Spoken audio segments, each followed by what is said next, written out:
Hi, it is another doodle time, and today we are focusing on the topic the end time deceptions.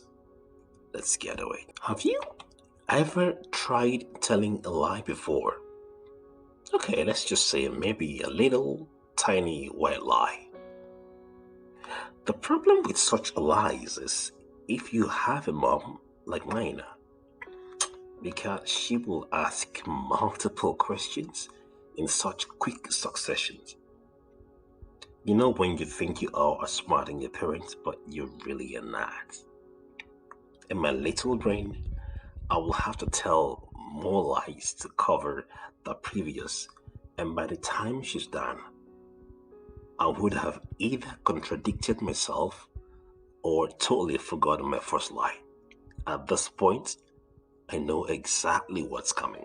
I'm done, don't ask. One of the takeaways for me from these experiences is that it is difficult to consistently sustain a lie. Same principle applies to Bible interpretation. Whenever it seems that you are continually shifting the goalposts to accommodate your interpretation of a text or Bible doctrine, maybe you need to reconsider interpretation. We have in the last couple of weeks confirmed the true nature of the soul as being mortal, consistent with all scripture. But for those who suggest otherwise, they are faced with the Herculean task of one, finding an explanation for what happens to an allegedly immortal soul after death. And oh boy, there is a long list of that. The problem, however, is in corroborating these explanations with the rest of the Bible. It is just like keeping up with my white lies. They just do not confirm or pass the consistency in explanation test that we have adopted consistently. You will notice that our adopted criteria for screening each interpretation is consistency with God's opinion on the matter. And on this note, the only valid interpretation is that the soul is mortal. But why is this important?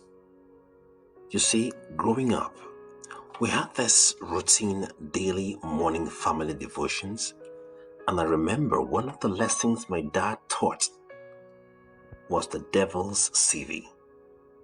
He put it this way: if age makes one wiser and repetition breeds experience, then the devil is not your classmate. He is both older, wiser, and smarter, at least in the business of human deception. He has over 6,000 years of experience in this business and counting. He's been successful with a third of the angels and with men also. Our only remedy, therefore, is to follow the lead of the only one who has beat him on both toughs, and the devil knows this. And God's recommended standard of reference to which every opinion must be vetted is his opinion on the topic chronicled in the Bible, otherwise known as the CII test, consistency in interpretation test. The only condition for these alternative hypotheses about the nature of the soul to be valid is if we set aside God's standard of reference, the Bible. Why is that important?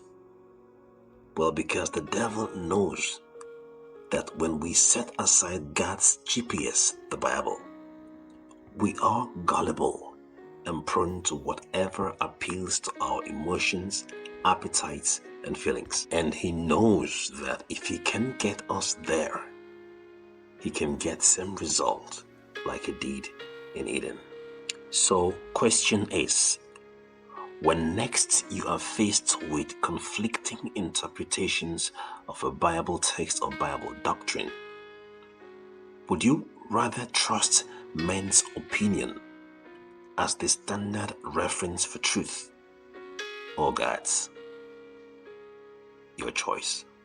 Next week, it is the biblical world view. I remain your Sabbath Doodle, and I'll see you next week. Happy Sabbath.